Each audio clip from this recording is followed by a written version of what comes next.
Hello students, good morning. Online class में आपका स्वागत है। देखिए, हम चैप्टर नंबर 2 पढ़ रहे हैं और ये जो सेकंड चैप्टर है इसमें जीवों के वर्गीकरण की जो रूपरेखा है, यानी जीवों को किस प्रकार से विभिन्न वर्गों के अंदर या जगतों के अंदर बांटा गया है, इसमें हम पढ़ रहे हैं 5 जगत वर्गीकरण जो कि R.H. विटकर के द्वारा 1969 के अंदर दिया गया था। और इस 5 जगत वर्गीकरण में समस्त जीवों को 5 जगतों में बांटा गया है। ये जो 5 जगत हैं, इनमें सबसे पहला जगत है मोनेरा, दूसरा प्रोटिस्टा, तीसरा फंजाई और चौथा जो है प्लांटी और पांचवा है एनिमेलिया। देखिए, हम यहाँ इस बात को कई बार बता चुके हैं, एक बार मैंने फिर बता दिया है कि 5 जगत कौन कौन से हैं। तो इसमें सबसे पहला जगत था मोनेरा। इसके अंतर्गत एक कोष के जीवों को रखा गया है और इसके अंतर्गत जिन जीवों को रखा गया है उनके अंदर जो कोशिका होती है ये असत्य केंद्रकी कोशिका होती है, यानी प्रोकैरियोटिक कोशिका होती है, जिसमें एक व्यवस्थित केंद्रक झिल्ली से घिरा हुआ केंद्रक उपस्थित नहीं होता है और जिसमें दोहरी झिल्ली युक्त जो संरचनाएं होती हैं कोशिका के अंदर, जैसे माइटोकॉन्ड्रिया है, गोल्गी का है, अंतःप्रदपी जालिका है, ये सभी संरचनाएं नहीं होती हैं। तो इस मोनेरा जगत के अंतर्गत आर्की बैक्टीरिया है, यू बैक्टीरिया है, साइनो बैक्टीरिया है और माइकोप्लाज्मा, इन सब चीज़ों को रखा गया है। ये सभी सूक्ष्म जीव हैं। इन सब जीवों को देखने के लिए हमें माइक्रोस्कोपी की आवश्यकता पड़ती है। अब हम पढ़ रहे हैं प्रोटिस्टा जगत, जो कि ये प्रोटिस्टा जगत ये भी एक कोष के जीवों का ही जगत है। तो चैप्टर नंबर है 2,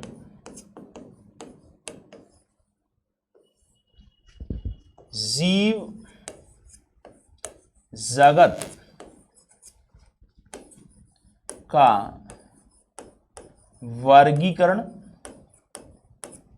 और इसमें हम 5 जगत वर्गीकरण पढ़ रहे हैं और इसमें जगत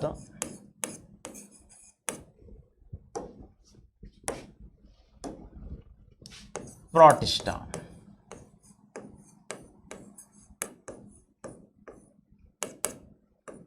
देखिए, इसमें एक कोष के जीवों को रखा गया है, यानी एक कोष की है यूकैरियोटिक जीव। यूकैरियोटिक कोशिकाएं जिनमें होती हैं उनको यूकैरियोटा कहा जाता है।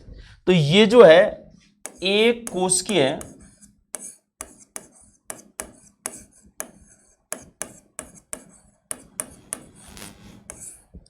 यूकैरियोटिक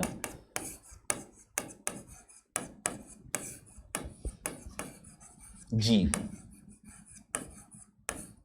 यानी ऐसे जीव जो एक कोष के हैं और जो कैसे हैं यूकैरियोटिक जीव हैं, यानी जिनके अंदर, देखिए, अपने आप ही यूकैरियोटिक शब्द आने का तात्पर्य होता है कि जिसमें सुविकसित केंद्रक झिल्ली पाई जाती है, यानी केंद्रक उपस्थित होता है, तो और दोहरी झिल्ली युक्त जो कोशिकांग होते हैं वो भी उपस्थित होते हैं। तो ऐसी कोशिका को यूकैरियोटिक कोशिका या सत्य कोशिका या सत्य केंद्रकी कोशिका कहते हैं। तो इनमें जो पाई जाती है वो सत्य केंद्रकी कोशिका पाई जाती है। इस प्रोटिस्टा जगत के अंतर्गत जीवों में बहुत ज्यादा भिन्नताएं पाई जाती हैं, यानी इस जगत के अंतर्गत कोशिका भित्ति की उपस्थिति और अनुपस्थिति, यानी दोनों तरह के जीवों को रखा गया है। यानी कुछ जीव ऐसे हैं जिनमें कोशिका भित्ति उपस्थित है और कुछ में नहीं है। इसी प्रकार से इस जगत के कुछ सदस्य जो होते हैं इनमें क्लोरोफिल वर्णक यानी पर्णहरित की उपस्थिति होती है, अर्थात उनके अंदर प्रकाश संश्लेषण की क्रिया होती है और ये स्वपोषी होते हैं। लेकिन दूसरे ऐसे भी जीव इसके अंदर रखे गए हैं जिनमें ये जो क्लोरोफिल वर्णक है, पर्णहरित है, ये नहीं पाया जाता है और प्रकाश संश्लेषण की क्रिया नहीं होती है। तो हम कह सकते हैं कि इसमें अप्रकाश संश्लेषी जीवों को भी रखा गया है और प्रकाश संश्लेषी दोनों को रखा गया है। और जो जीव प्रकाश संश्लेषी होते हैं वो स्वपोषी होते हैं और जिनमें ये प्रकाश संश्लेषण की क्रिया नहीं होती है वो परपोषी होते हैं। तो स्वपोषी भी जीव हैं और परपोषी भी जीव हैं। ये बात हम पहले भी बता चुके हैं आपको। आज हम बात बता रहे हैं कि भाई ये जो प्रोटिस्टा जगत है, इस जगत के जीवों को 5 समूहों के अंदर यानी 5 वर्गों में बांटा गया है। तो वो 5 वर्ग कौन कौन से हैं? प्रोटिस्टा जगत को 5 समूहों में बांटा गया है, यानी 5 वर्ग बनाए दिए गए हैं इनके, जिसमें सबसे पहला है क्राइसोफाइट। क्राइसोफाइट। दूसरा जो है वो है डाइनो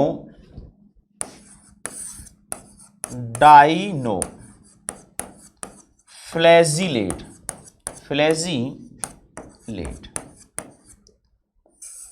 इसको देखिए डाइएनो भी कह सकते हैं, दोनों ही तरीके से नाम है। डाइएनो फ्लैजिलेट।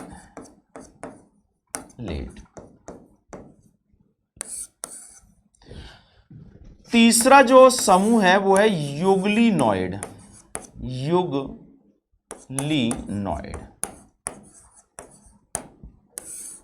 और चौथा जो है ये है अवपंक कवक, जिसको स्लाइम मोल्ड कहा जाता है। और पांचवा जो है वो है प्रोटोजोआ।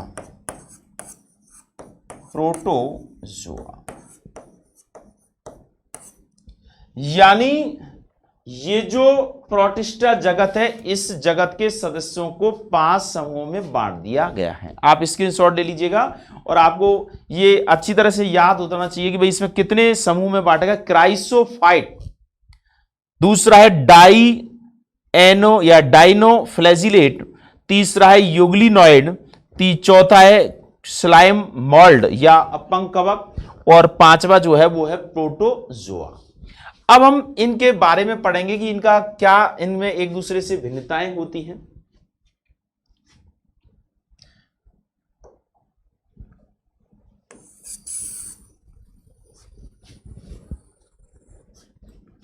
देखिए इनमें अगर हम एक चित्र के माध्यम से देखें तो इनके सदस्यों में देखिए अंतर होता है।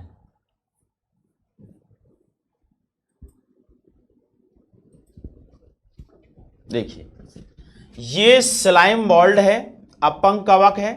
ये अमीबा है जो कि प्रोटोजोआ संघ का या प्रोटोजोआ समूह का जीव होता है। अमीबा युगलिना युगलिनॉइड का होता है, युगलिनॉइड।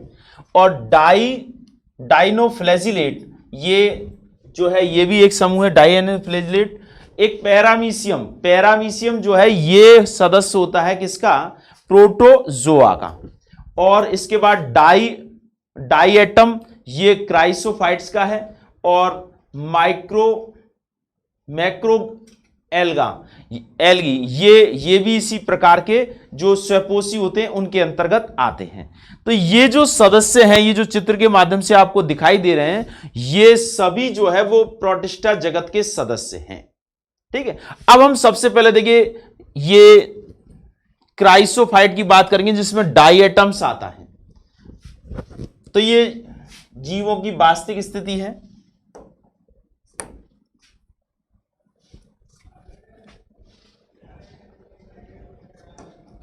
अब देखिए पहला है क्राइसोफाइट।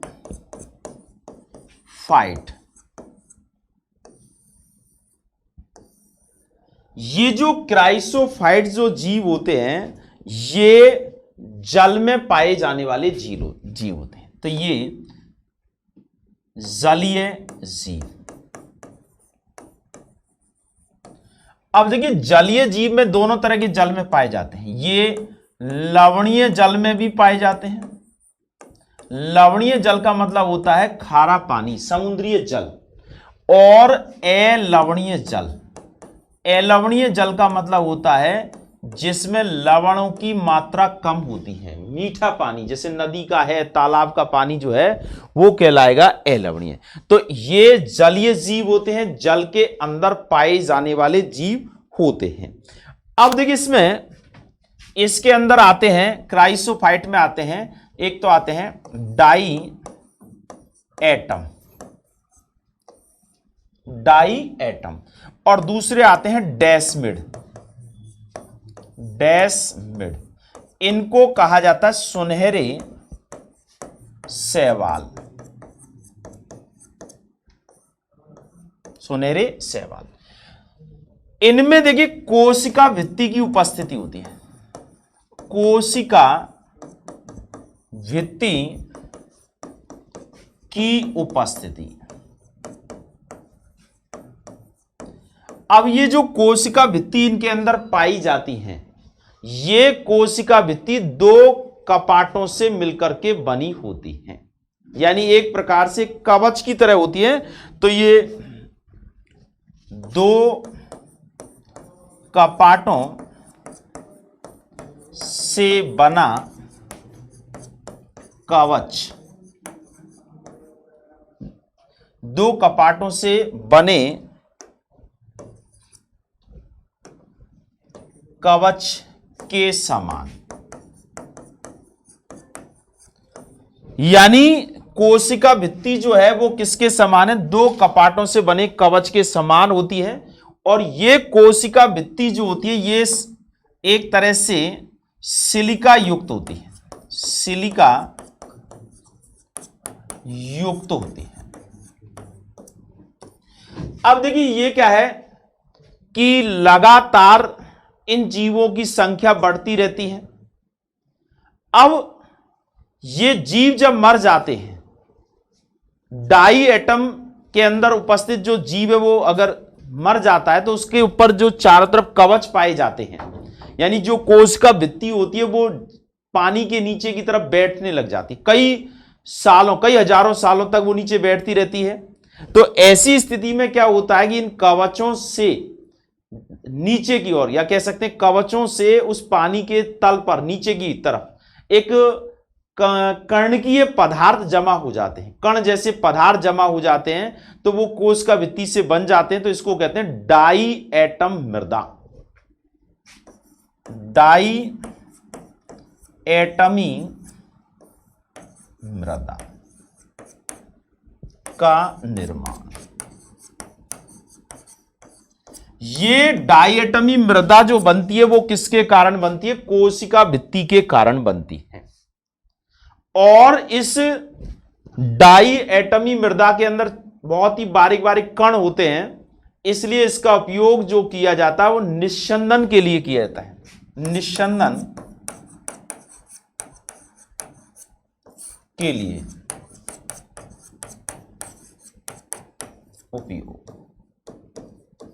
यानी निस्संदन का मतलब होता है फिल्ट्रेशन, छानने के लिए इसका उपयोग, तेलों को छानना है या एक तरह से ऐसी चीजों को छानना जो आसानी से छन नहीं पाते, तो वो उसमें ये जो डायटमी मृदा में से उसको गुजारा जाता है। तो ऐसी स्थिति में जो कण जो छन नहीं पा रहे हैं वो आसानी से अलग हो जाते हैं। तो डायटमी मृदा का उपयोग जो है वो पॉलिश करने में भी किया जाता है और तेलों का निस्संदन करने के लिए भी इस डायटमी मृदा का उपयोग किया जाता है।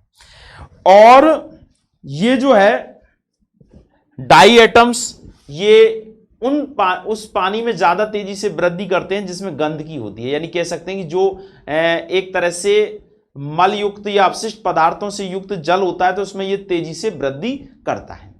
तो ये तो है क्राइसोफाइट्स, ठीक है। अब देखिए इसका चित्र आपको हमने बताई दिया। क्राइसोफाइट्स में इसके उदाहरण है डाई एटम और डेस्मिड, सुनहरे शैवाल, ठीक। अब आता है इसका दूसरा डाई एनोफ्लैजिलेट, इसको आप नोट कर लीजिएगा। देखिए जलीय आवास में पाए जाते हैं और लवणीय और अलवणीय जल दोनों में पाए जाते हैं। कोशिकाभित्ति की उपस्थिति होती है। 2 कपाटों से बना कवच की समान होती है, सिलिका युक्त होती है और डायटम मृदा का निर्माण करती है। निस्यंदन के लिए इसका उपयोग किया जाता है। और इसमें उदाहरण आ गए।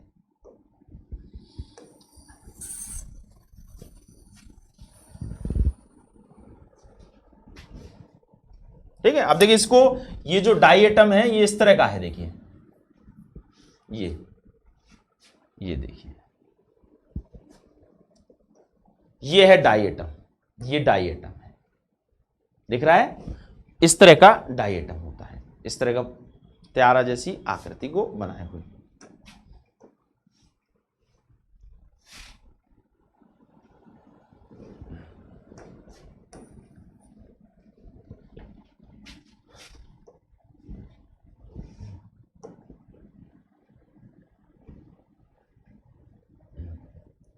अब देखिए दूसरा है, दूसरा समूह जो है वो डाइनोफ्लैजिलेट, डाइनोफ्लैजिलेट।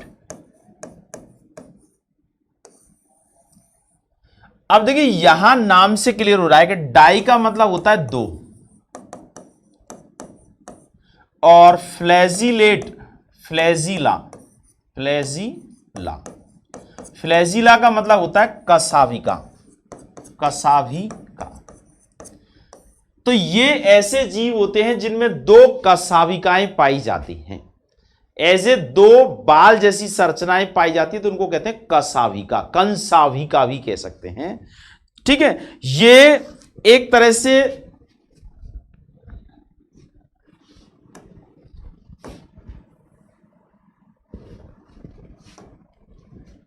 ये जलीय आवास में पाए जाते हैं, जलीय आवास में उपस्थिति। इनकी जो उपस्थिति होती है वो जलीय आवास में होती है, विशेष रूप से समुद्रीय जल के अंदर ये पाए जाते हैं। इनमें विभिन्न रंगों के वर्णकों की उपस्थिति, इनके अंदर विभिन्न प्रकार के रंगों के वर्णक इनके अंदर उपस्थित होते हैं। ये प्रकाश संश्लेषी होते हैं।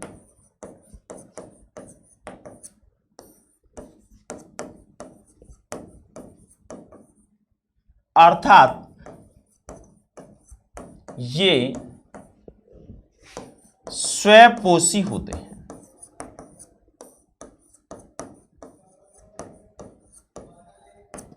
ये कैसे होते हैं? प्रकाश संश्लेषण की क्रिया करने के कारण, क्योंकि इनमें ये जो विभिन्न रंगों के जो वर्णक होते हैं, पिगमेंट्स होते हैं, जिसमें क्लोरोफिल तो है ही है। हरे रंग का जो वर्णक होता है प्रकाश संश्लेषण क्रिया के लिए जो उत्तरदायी होता है वो वर्णक है ही है, और इसके अलावा विभिन्न रंगों के वर्णक होने के कारण ये प्रकाश संश्लेषण क्रिया करता है और भोजन का निर्माण कर लेता है। ठीक है, स्वपोषी होते हैं। अब इसमें इनमें 2 कंसाभिका, कसाभिका की उपस्थिति, जिसमें एक लंबा व दूसरा छोटा होता है। यानी एक कसाभिका, यानी इस तरह की संरचना होती है। देखिए ये यूं, तो एक तो लंबा होता है, दूसरा छोटा होता है, इस तरह का। तो इसमें 2 कंसाभिकाएं होती हैं, एक लंबी कंसाभिका होती है और दूसरी छोटी कंसाभिका उपस्थित होती है, और जो कि एक तरह से लंबत होती है। बड़ी के जो छोटी है कंसाभिका वो लंबत है, देखिए बड़ी यूं है तो छोटी यूं है, तो इस तरह से ये लंबत संरचना के रूप में उपस्थित होती है। अब देखिए ये जो इनका उदाहरण अगर देखें तो गोनिया लेक्स, गोनिया लेक्स।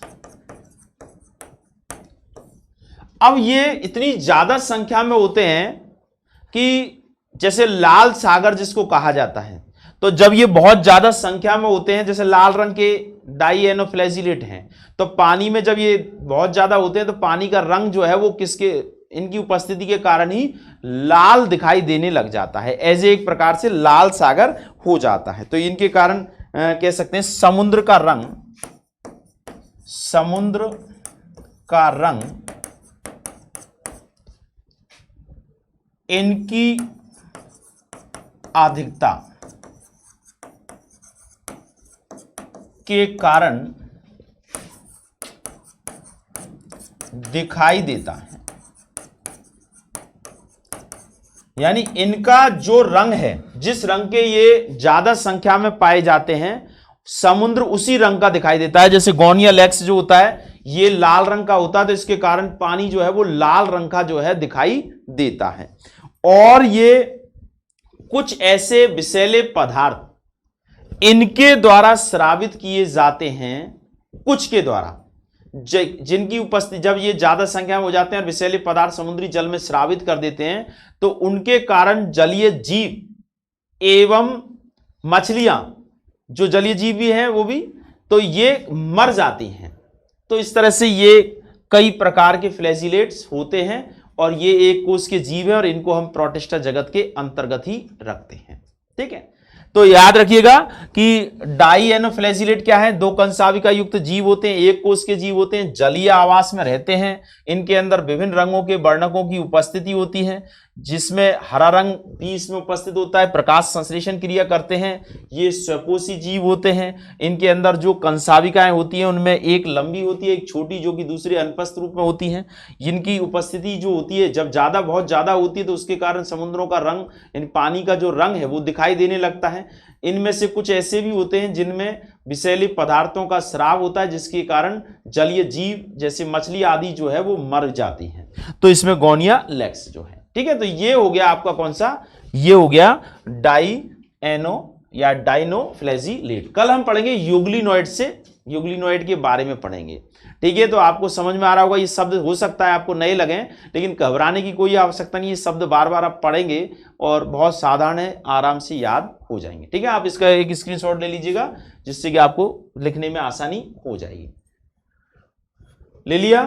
ठीक है, तो फिर आज इतना ही। आप घर बैठे हुए अच्छे से पढ़ाई कीजिएगा और किसी भी तरह की कोई समस्या है तो आप हमसे पूछ सकते हैं। आज के लिए इतना ही। ओके।